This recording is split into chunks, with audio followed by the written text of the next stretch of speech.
عاشورہ کا دن یہ کتنا ہسٹوریکل ڈے ہے، کیسے کیسے عظیم واقعات عاشورے کے دن ہوئے، اور پھر وہ واقعہ ہوا جو آج بھی مسلمانوں کو تڑپا دیتا ہے۔ کربلا کے میدان میں بھوکا پیاسا اور ظلم کے ساتھ نواسہ رسول امام حسین اور ان کے پورے قافلے کو جس طرح بے دردی سے شہید کیا گیا اور جو ظلم کیا گیا وہ آج بھی سنتے ہیں تو دل دہل اٹھتا ہے۔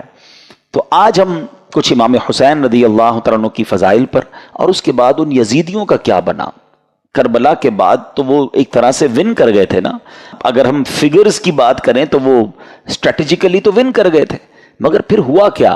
ان کو کیا وہ راس آئی وہ حکومت، اور کیا انہوں نے مزے کیے؟ کیونکہ وہ تو چاہتے تھے کہ امام حسین بھی یزید کی بیعت کر لیں، مگر اس کے بعد کنٹرول کیسا ملا اور ان کا نتیجہ کیا نکلا؟ بہت سارے درس ہیں ہمارے پاس آج کے بیان میں، اور یقیناً یہ دل کو افسردہ کرنے والی باتیں بھی ہیں۔ مگر اس سے پہلے میں کہ آپ کو پیر مہر علی شاہ صاحب، سبحان اللہ، جیسے سیدی اعلیٰ حضرت ہے نا، آئے ہائے، پیر مہر علی شاہ صاحب بھی کمال کی شخصیت ہیں۔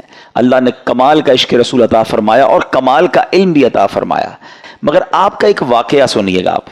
ایک بار ایک پادری آپ کے پاس آیا، عیسائیوں کا پادری تھا، اور وہ کہتا ہے کہ قرآن پاک میں آپ کا دعویٰ یہ ہے کہ تمام چیزوں کا ذکر ہے، ہر بات کی اس کے اندر جو ہے وہ ڈیٹیل موجود ہے، تو امام حسین تو آپ کے نبی کے نواسے ہیں اور اسلام کی خاطر اتنی بڑی قربانی دی، کربلا کے میدان میں سب کچھ لٹا دیا، لیکن ان کا ذکر تو قرآن مجید میں موجود نہیں ہے۔ پیر مہر علی شاہ صاحب سے وہ کہتے ہیں، پیر مہر علی شاہ صاحب نے اس انگریز کا، اس پادری کا یہ اطمینان کے ساتھ اعتراض سنا، اور آپ نے کہا کہ کیا آپ نے قرآن پورا پڑھا ہے؟ وہ پادری کہتے ہیں ہاں میں نے پورا قرآن پڑھا ہے، اور قرآن میں اپنی جیب میں رکھ کے گھومتا ہوں، جو بکلیٹ تھی قرآن کی وہ ساتھ ہی رکھتا تھا۔